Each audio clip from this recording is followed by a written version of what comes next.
अस्सलाम वालेकुम स्टूडेंट्स। मेरा नाम है कमर इकबाल और प्रिंसिपल ऑफ मार्केटिंग सब्जेक्ट है जो हम इंशाल्लाह यहाँ पे पढ़ेंगे। हमने अपना पहला जो चैप्टर है वो कंप्लीट कर लिया था लास्ट लेक्चर में। अभी इंशाल्लाह हम अपना दूसरा जो चैप्टर है बुक का वो स्टार्ट करेंगे। उससे पहले मैं थोड़ा सा आपको ओवरव्यू दे दूंगा इसका फर्स्ट चैप्टर का कि फर्स्ट चैप्टर में हमने क्या क्या चीज़ें पढ़ी थी, ताकि थोड़ा सा आपको इजी हो जाएगा रिवाइज करने के लिए। सबसे पहले हमने जो फर्स्ट चैप्टर में पढ़ा था वो मैंने आपको बताया था कि जो फर्स्ट चैप्टर है वो इंटर रिलेटेड है। जो एक हेडिंग है वो अगली हेडिंग के साथ उसका रिलेटेड रिलेशन है। अगर आपको एक चीज़ की समझ नहीं आती तो अगली जो चीज़ है वो आपके लिए समझना मुश्किल हो जाएगी। यानी कि एक जो चीज़ है वो डिपेंड करती है अगली पिछली चीज़ पे। जो एक चीज़ आएगी, अगर आपको उससे पहले वाली जो हेडिंग है, उससे पहले वाला जो पॉइंट है, अगर वो आपको क्लियर नहीं होगा तो आप इस चैप्टर को समझ नहीं सकते। इसलिए इस चैप्टर की आपको एक एक चीज़ की समझ आनी चाहिए। इसी तरीके से फिर आपका जो है वो चैप्टर क्लियर हो सकता है। अदरवाइज़ ये आपको समझ नहीं आएगा अगर आपको कोई भी चीज़ मिस होगी। तो काइंडली अगर कोई भी चीज़ जो इन चैप्टर्स में से समझ ना आई हो आपको, तो वो लाजमी आप पूछ लीजिएगा ताकि आपको क्लियर किया जा सके। तो मैंने बताया था कि जो हमारा फर्स्ट चैप्टर है, जो हमारा जो फर्स्ट चैप्टर है वो उसका नाम है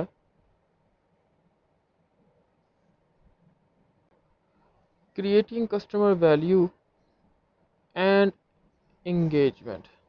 marketing, creating customer value and engagement. जी, तो जैसे नाम से ज़ाहिर हो रहा है कि creating customer value and engagement, के कस्टमर के लिए वैल्यू क्रिएट करनी है, फिर इंगेज रहना है या और कस्टमर को रखना है अपने साथ। ठीक है। तो सबसे पहले ये है कि हमने जो सबसे पहला जो पॉइंट था वो था understand the market place and customer needs and wants. कि सबसे पहले हमने जो मार्केट है जहाँ पे हमने कस्टमर के लिए वैल्यू क्रिएट करनी है, ठीक है, वहाँ की कस्टमर की नीड्स एंड वांट्स देखनी है कि कस्टमर को एक्चुअल में चाहिए क्या, उसको प्रॉब्लम क्या इशू आ रही है, क्या फेज़ आ रहा है, उसको वो क्या फेस कर रहा है problem.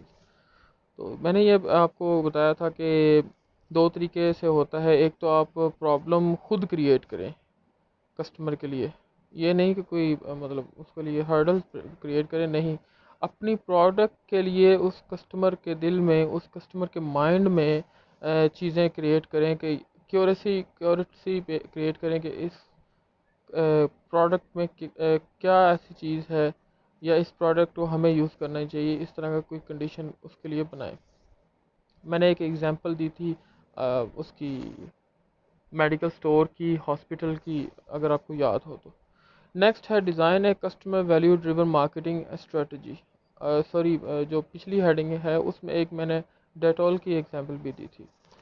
Design a customer value driven marketing strategy, यानी कि जो आपको पता चल गया कि इस जो मार्केट है यहाँ पे ये इशू चल रहे हैं, फिर उसके अकॉर्डिंगली आप एक प्रोडक्ट डिज़ाइन करो, एक स्ट्रेटजी डिज़ाइन करो और कस्टमर्स को वो जो प्रोडक्ट है वो उनको आप दें, प्रोवाइड करें। Construct and integrated marketing program that deliver superior value. उसके बाद फिर उसकी जो है वो मार्केटिंग करें आप। जो प्रोडक्ट है कस्टमर्स को बताएं कि ये चीज़ें हैं, इस तरह करके ये चीज़ें आपको ये जो आपकी प्रॉब्लम्स हैं इनको सॉल्व करेगी। Build profitable relationship and create customer delight. और फिर उसके बाद कस्टमर के साथ आप अपना रिलेशनशिप मेंटेन रखें ताकि वो आपकी प्रोडक्ट जो है वो बार बार परचेज कर सकें। उसके बाद था capture value from customer to create profits and customer equity. यानी कि जो बाद में फिर उससे आप प्रॉफिट अर्न करें। प्रॉफिट अर्न करने का मतलब ये नहीं है कि आप सिर्फ फाइनेंशियल प्रॉफिट लें, उसका मतलब ये भी है कि आप उसको मेंटेन रखें ताकि वो फ्यूचर में भी आपको प्रॉफिट देता रहे। ये तो था हमारा फर्स्ट चैप्टर, ये मैंने एक ओवरव्यू दे दिया। अब इसके अंदर भी हमने हेडिंग्स पढ़ी थी। जो ये जो चार पांच आपको हेडिंग्स नज़र आ रही हैं, ये जो एक प्रोसेस आपको नज़र आ रहा है इसके अंदर भी हेडिंग पड़ी थी। मैंने आपको बताया कि हर जो पूरा चैप्टर है इन्हीं पे बेस करता है, और इन्हीं में फिर डिटेल्स हैं इनकी कि अगर understand the market place and customer value करनी है तो हमने कैसे करनी है, डिज़ाइन एक customer value driven market strategy बनानी है तो कैसे बनानी है, ये सारी डिटेल इस चैप्टर में है और जो हम पढ़ चुके हैं। इसी तरह जो हमारा दूसरा चैप्टर है, सेकंड चैप्टर, वो बिल्कुल इसी तरह, यानी कि हर एक जो हेडिंग है, हर एक पॉइंट जो है वो दूसरे के साथ इंटर रिलेटेड है। अगर आपको एक पॉइंट की समझ नहीं आएगी तो अगला पॉइंट आपके लिए समझना मुश्किल हो जाएगा, बल्कि नामुमकिन हो जाएगा। इसलिए ये जो पूरी मार्केटिंग है, ये जो पूरी बुक है, ठीक है, ये इसी तरह है कि एक आपको चीज़ अगर समझ नहीं आएगी, दूसरी आपको समझ नहीं आ सकती, इसलिए क्योंकि ये सारे इंटर रिलेटेड हैं। तो लिहाजा आपने ये बड़े ध्यान से एक एक चीज़ को समझना है। सब्जेक्ट भी इंटरेस्टिंग है क्योंकि अगर कोई बिजनेस माइंड बंदा है या बिज़नेस का उसको शौक़ है और बिज़नेस वो कर रहा है, उसके लिए सबसे मेन जो चीज़ है वो अपनी प्रोडक्ट है, वो लोगों तक पहुंचाना, कम से कम लोगों को बताना कि ये मेरी प्रोडक्ट है। तो ये वही चीज़ें हैं इसमें सारी डिस्कस की कि किस तरह से अपनी प्रोडक्ट को लोगों तक पहुंचाना है और फिर किस तरह से प्रॉफिट अर्न करना है, या किस तरह से जो लॉन्ग रन रिलेशनशिप है वो लोगों के साथ, कस्टमर के साथ रखना है। ये तो था हमारा दूसरा चैप्टर। अब इंशाल्लाह हम स्टार्ट करते हैं अपना सॉरी, ये तो हमारा था फर्स्ट चैप्टर। अभी हम स्टार्ट करते हैं अपना सेकंड चैप्टर। हमारा जो दूसरा सेकंड चैप्टर है उसका नाम है कंपनी मार्केटिंग स्ट्रेटजी पर partnering to build customer engagement value and relationships. जैसे कि नाम से ज़ाहिर हो रहा है कि इसमें हम ये चीज़ डिस्कस करेंगे कि जो कंपनीज हैं वो स्ट्रेटजीज़ किस तरह बनाती हैं किसी भी किस्म की। लेकिन यहाँ पे हम क्योंकि मार्केटिंग की बात कर रहे हैं तो हम मार्केटिंग स्ट्रेटजीज़ डिस्कस करेंगे कि जो कंपनी है वो मार्केटिंग स्ट्रेटजीज़ कैसे बनाती है।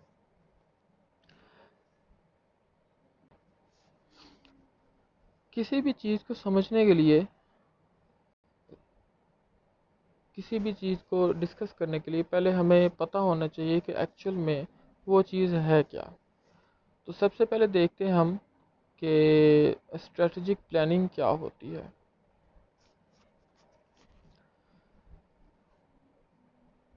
The process of developing and maintaining a strategic fit between the organization's goals and capability and its changing marketing opportunity।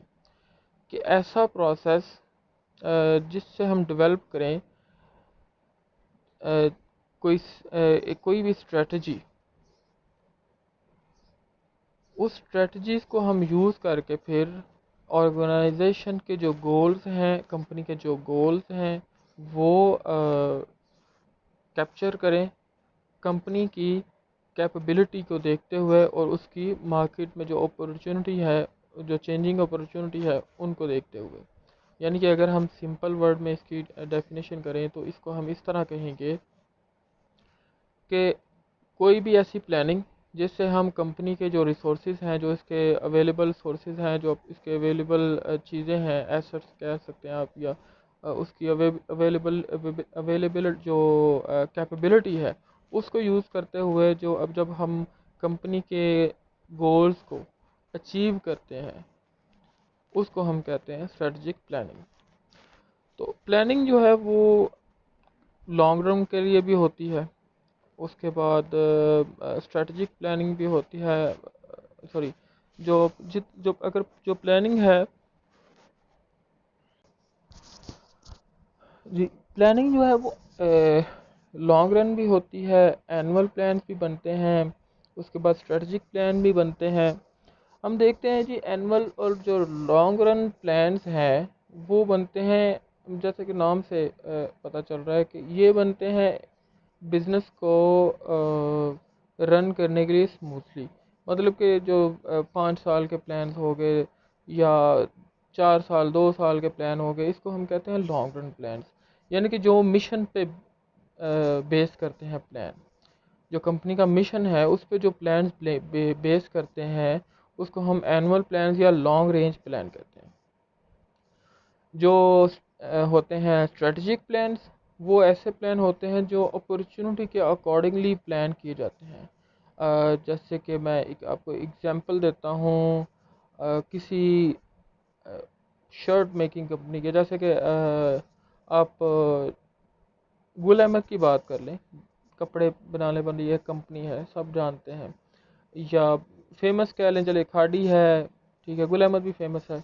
इन दोनों की एग्जांपल ले लेते हैं कि अगर तो ये ईद की बात करें, सॉरी, अगर तो ये नॉर्मली बात करें, नॉर्मली जो चीज़ें चल रही हैं, ठीक है, वो अगर वही बनाते रहें कपड़े, तो इसका मतलब है उन्होंने लॉन्ग रन जो है वो प्लानिंग में ये किया हुआ है, इतने कपड़े बनाने हैं, इस डिज़ाइन के ये बनाने हैं, इस तरह करके बनाना है। ईद में भी कोई ज़्यादा फ़र्क नहीं पड़ता, बस उसकी जो है वो सप्लाई ज़्यादा कर देते हैं। लेकिन अगर यही कंपनीज जो है वो 14 अगस्त पे बनाने शुरू कर दें कपड़े, अकॉर्डिंग टू 14 अगस्त जो हमारा इवेंट आता है उस पे, तो ये एक स्ट्रेटजिक प्लान हो जाएगा। ठीक है, कि एक इवेंट आया, उसको इन्होंने कैप्चर करने के लिए थोड़ी सी स्ट्रेटजी में चेंज किया। यानी कि वो अब इस उसमें कोई पाकिस्तानी फ्लैग लगा देंगे, या कायद आज़म की कोई पिक्चर वगैरह लगा देंगे, या इस तरह का कुछ चीज़ चेंज कर देंगे अपने कपड़ों में, तो लोग बाय करेंगे फॉर स्पेशल ओकेजन जो 14 अगस्त है उस पर। तो इसलिए आई होप आपको समझ आ गई होगी कि जो लॉन्ग रन प्लान है वो मिशन पे बेस करते हैं कि कंपनी एक्चुअल में उसका मिशन क्या है, वो कहाँ पे अपने आप को देखना चाहती है। लेकिन जो स्ट्रेटजिक प्लान है वो क्या है, इवेंचुअली अगर कोई प्रोग्राम आ जाए, इवेंचुअली अगर कोई चीज़ आ जाए, तो फिर उसको अवेल करने के लिए कुछ दिनों के लिए, 1 हफ्ते, 10 दिन, 15 दिन के लिए जो प्लान बनाती है उसको हम कहते हैं स्ट्रेटजिक प्लान।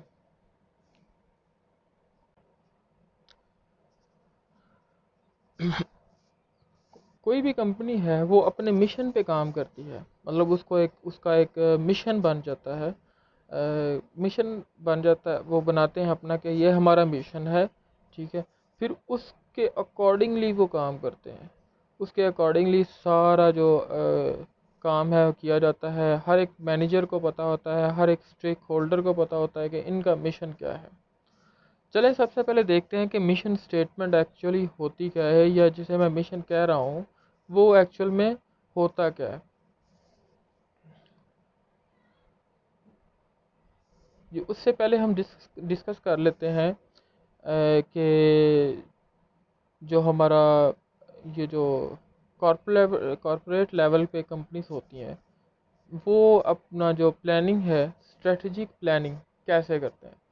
सबसे पहले करते हैं वो डिफाइन दी कंपनी मिशन, कि वो कंपनी का एक मिशन डिफाइन करते हैं कि हम करना क्या चाहते हैं एक्चुअल में, कि हमारा जो प्लान है वो क्या है, हम क्या अचीव करना चाहते हैं।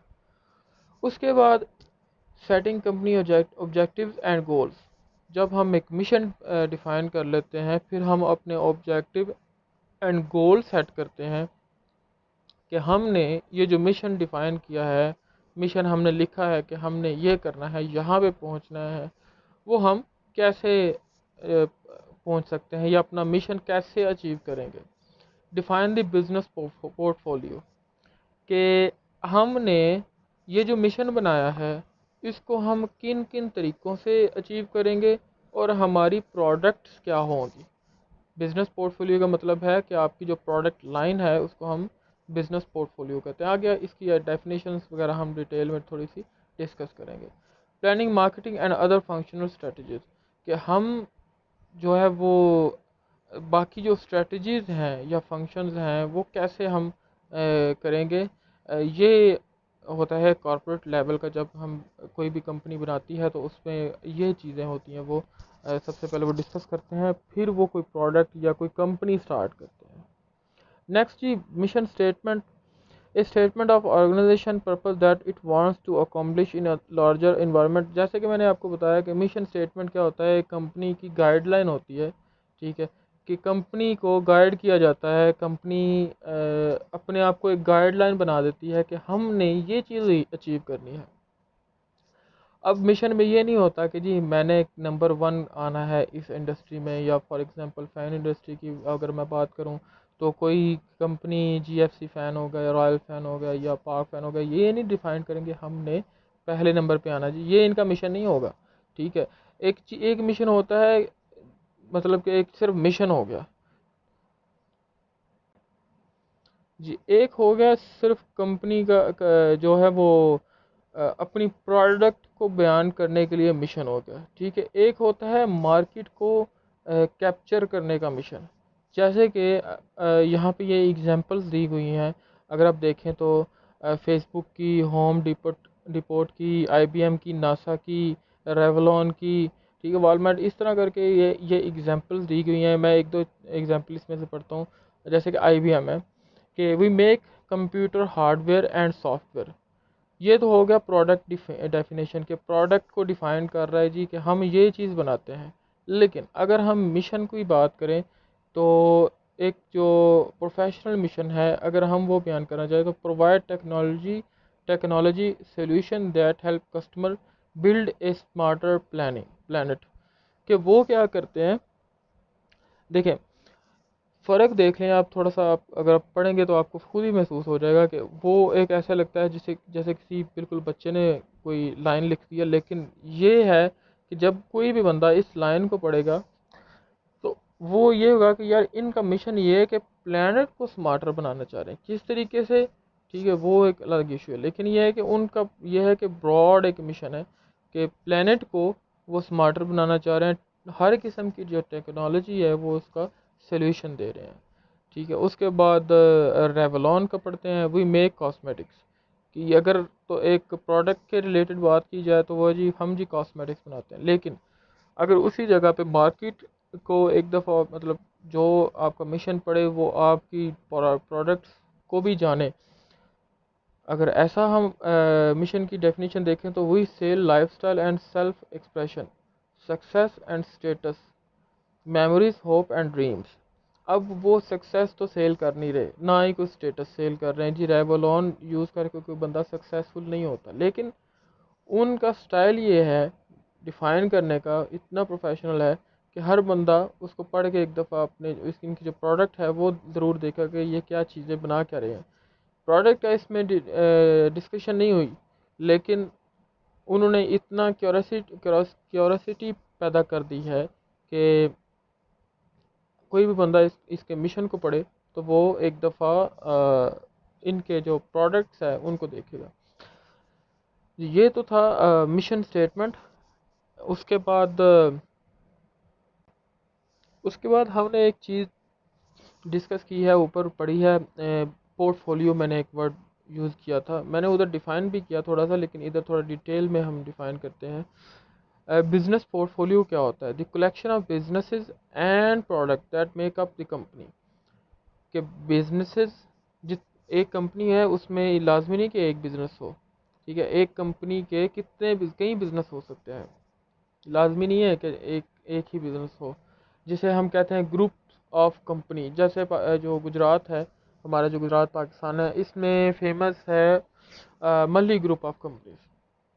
कि इनके काफ़ी किस्म के बिज़नेस हैं, यानी कि ग्रुप एक है, ठीक है, लेकिन बिज़नेस उसमें काफ़ी ज़्यादा है।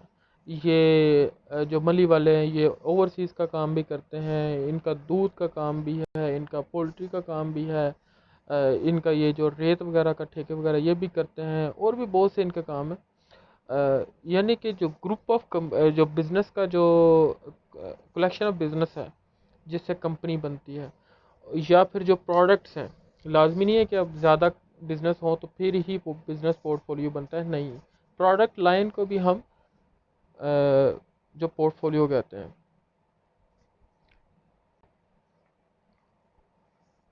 उसके बाद आ जाता है कि जो पोर्टफोलियो है, बिजनेस पोर्टफोलियो है, उसको हमने एनालिसिस करना है कि हमारी कौन सी प्रोडक्ट जो है वो अच्छी चल रही है, प्रॉफिटेबल चल रही है, और कौन सी जो है वो थोड़ी वीक है, कमज़ोर है। इस कैसे हमें पता चलेगा इन चीज़ों का? पोर्टफोलियो एनालिसिस से। The process by which management evaluate the product and business that make up A company. ऐसा प्रोसेस जिससे कंपनी जो है वो अपनी प्रोडक्ट्स को एवेल्यूएट कर रही है कि एवेल्यूएट करती है प्रोडक्ट या बिज़नेस को कि कौन सा बिज़नेस हमें प्रॉफिट दे रहा है, कौन सा बिज़नेस हमें प्रॉफिट नहीं दे रहा, या कौन सा बिज़नेस किस कंडीशन में है, किस सिचुएशन में है। इसको हम कहते हैं पोर्टफोलियो एनालिसिस। ये था हमारा जो है वो लेक्चर आज का। आई होप आपको काफ़ी कुछ क्लियर हो गई होगी। नेक्स्ट जो लेक्चर है उसमें हम पोर्टफोलियो एनालिसिस से ही स्टार्ट करेंगे इंशाल्लाह। और इससे जो फिर आगे डिटेल्स हैं, आगे कुछ चीज़ें आए, वो भी बड़ी मज़े की चीज़ें हैं। अ, मुझे तो बड़ी अच्छी लगती हैं, क्योंकि शायद मेरा बिज़नेस माइंड है इसलिए। तो इंशाल्लाह नेक्स्ट लेक्चर में हम डिस्कस करेंगे बाकी चीज़ें। अभी तक इतना ही है। अल्लाह हाफिज़, अपना ख्याल रखिएगा। और हाँ, अगर आपको कुछ समझ ना आए तो लाजमी कमेंट्स में पूछिएगा। कुछ आपने सजेशन वगैरह देनी हो तो वो भी काइंडली आप सजेस्ट कर दीजिएगा मुझे। ओके जी, अल्लाह हाफिज़।